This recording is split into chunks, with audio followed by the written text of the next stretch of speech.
Some people have made comments here because, I think I know just about everybody's name now. Or if you're a person that comes here regularly, I know your name. And that may seem like a great thing to you. I don't know. I didn't feel too great about it because I worked at it. I sat down with pictures and, okay, this is this and this is this. There are people that are gifted in that area. They just walk up and shake your hand, look at your face, and tell you who you are 10 years down the road. That's not me. I don't have that gift. Some people seem to never forget a face, but I struggle to call the names of people that I've known for years sometimes now. So I want to talk a little bit this morning about recognizing people and recognizing who they are. I want to read you a passage this morning that's about someone who asked his friends if they understood who he was. You see, I think we spend a lot of time with people sometimes, and we still don't really realize who they are. That's from Mark chapter 8, verses 27 and 29. I think before we do, we probably got a video up there somewhere.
Jesus and his disciples left Galilee, went up to the villages near Caesarea Philippi.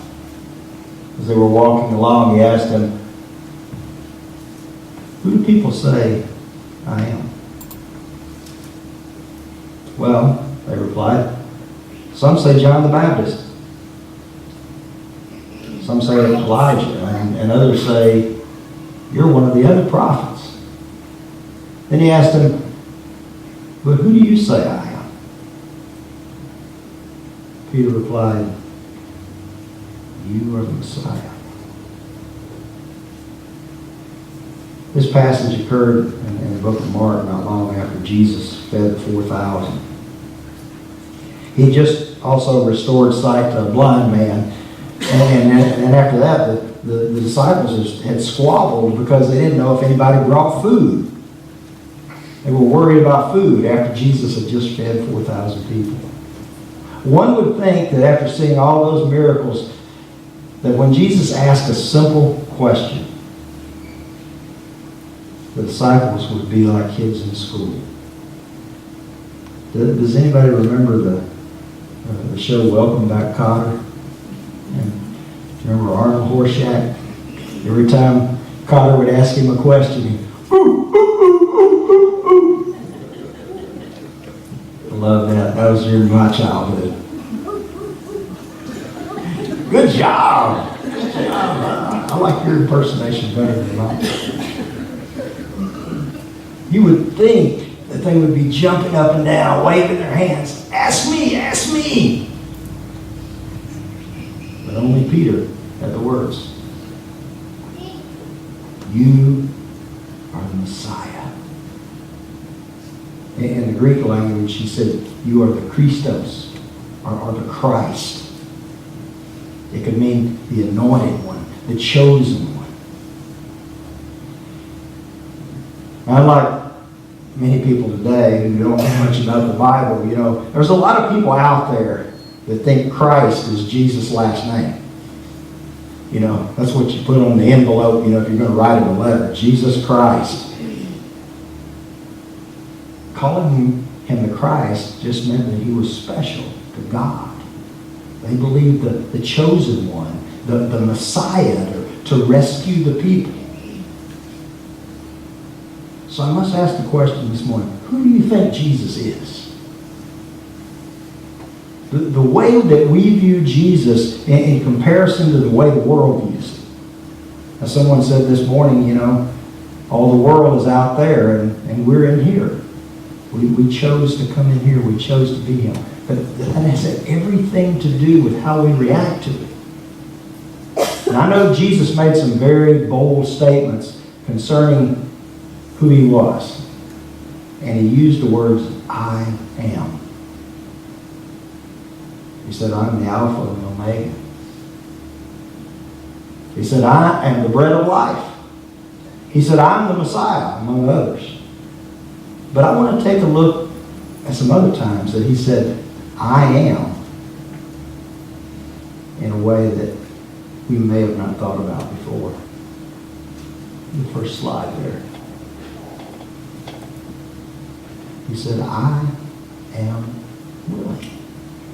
In Luke 5:12 and 13, it says, in one of the villages, Jesus met a man with an advanced case of leprosy. When the man saw Jesus, he bowed with his face to the ground, begging to be healed. Lord, he said, if you are willing, you can heal me and make me clean. Jesus reached out and touched him. I am willing, he said. Be healed. And instantly the leprosy disappeared. Prayers for healing have always been a part of the identity of the Church of God. If you go to most any pastor that's been in the business for any years at all, they can usually relate a good story about healing. There have been people that I've been associated with that I have no doubt in my mind that I am certain they were miraculously healed. Nothing else could have explained what happened in their lives. Now, I'm not going to stand here and tell you that every person that we pray for gets healed. I'm not going to stand here and tell you that if you're sick, that all you have to do is come to the altar, and that's it, and pray that you'll be healed, because that may not be God's will. We know that it doesn't work that way. Even though Jesus rose Lazarus from the dead, we know that someday, one day down the line somewhere, Lazarus died again, and that time he didn't come from the grave. But I will say that I think some of our prayers never have a chance. They may never have a chance to see a miracle because of our faith. We see people who are so sick, and this humanness takes over, and we can't imagine that God would ever heal this person. I think if we have any lack of faith whatsoever, it diminishes the effectiveness of our prayers. This leper approached Jesus, and there was never any doubt in his mind. He only said, Jesus, if you are willing. You see, he knew Jesus was able. If we had came up there, we'd say, Jesus, I've got this leprosy, but, I'm not sure that you can cure this. This may be too bad for you. You want to take a look and see if this is within your power. That's what we would do.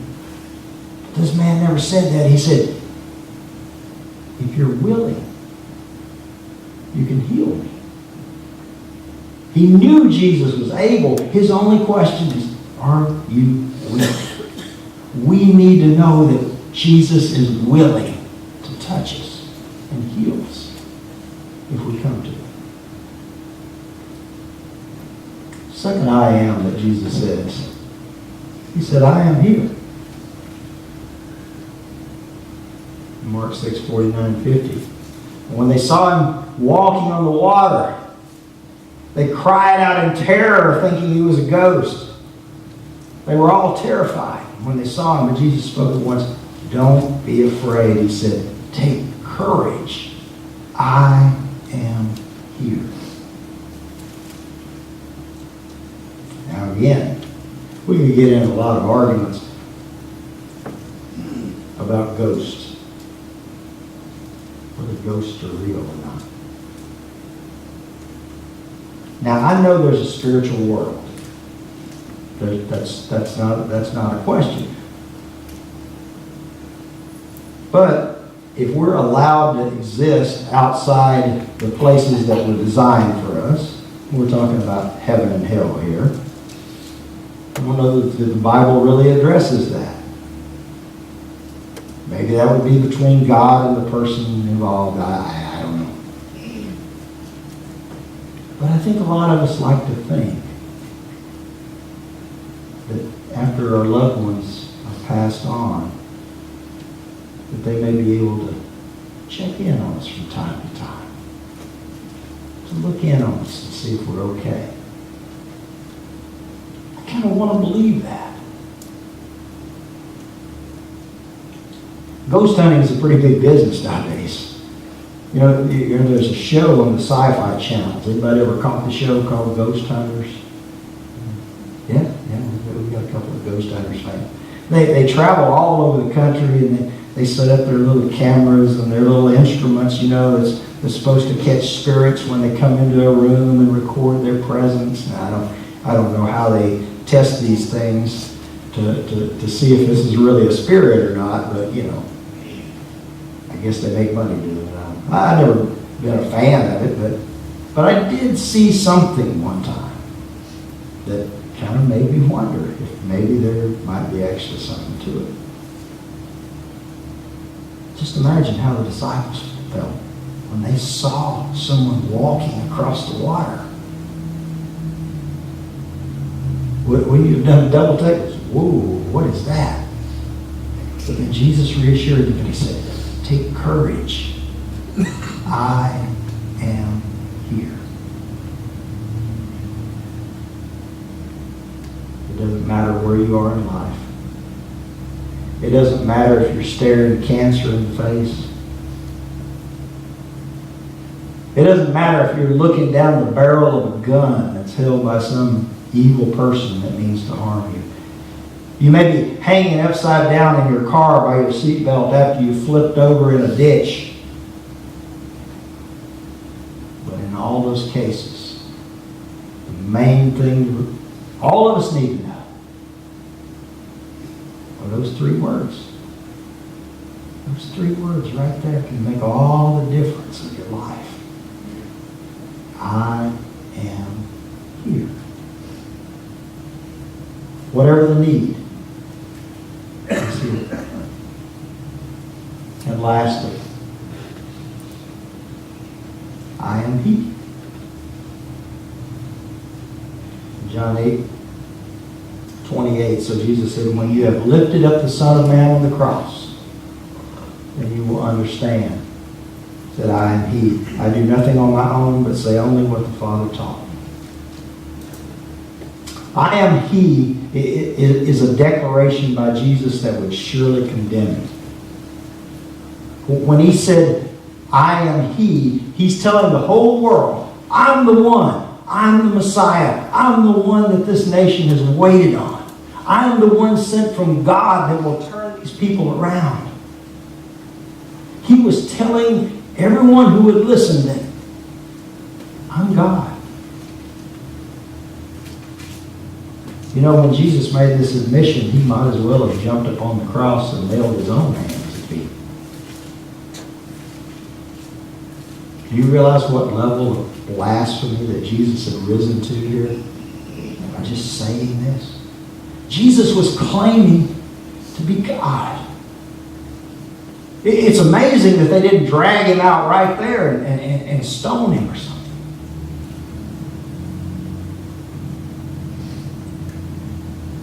Some of the danger that I think lies within our own theology is that we often come to think of Jesus as a friend.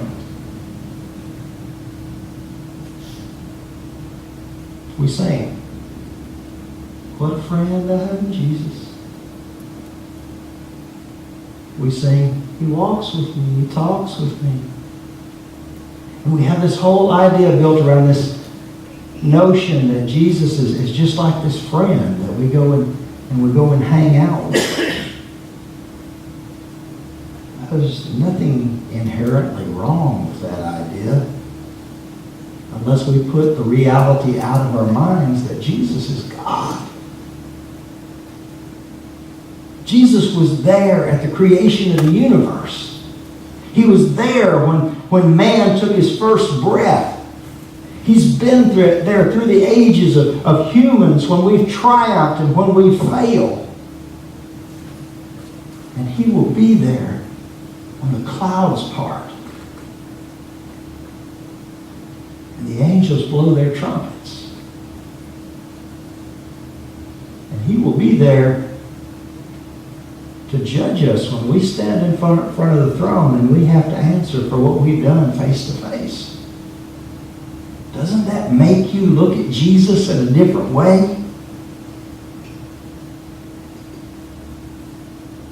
When we hear him say, I am he. So how do you see Jesus? How do you see Jesus today? Do you think he's always going to be there for us no matter what kind of need we have? Do you think that in the darkness of life that he's always right there? Do you remember that Jesus is God? And he deserves a people who our only desire should be to serve him. I don't know how you view Jesus today, but I can tell you how you shouldn't view him. You shouldn't view Jesus as anyone other than the most important thing in your life.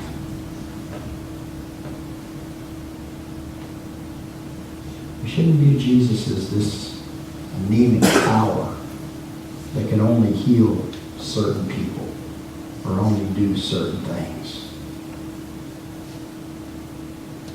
You shouldn't view Jesus as someone who would abandon you in your darkest hour. And you should never view him as anything less than Almighty God. If you do, I pray that you see Jesus in a new way today. I pray that your eyes only focus on him and the love that he has for us. If you need to see Jesus differently, come and pray this morning that you might recognize who he is.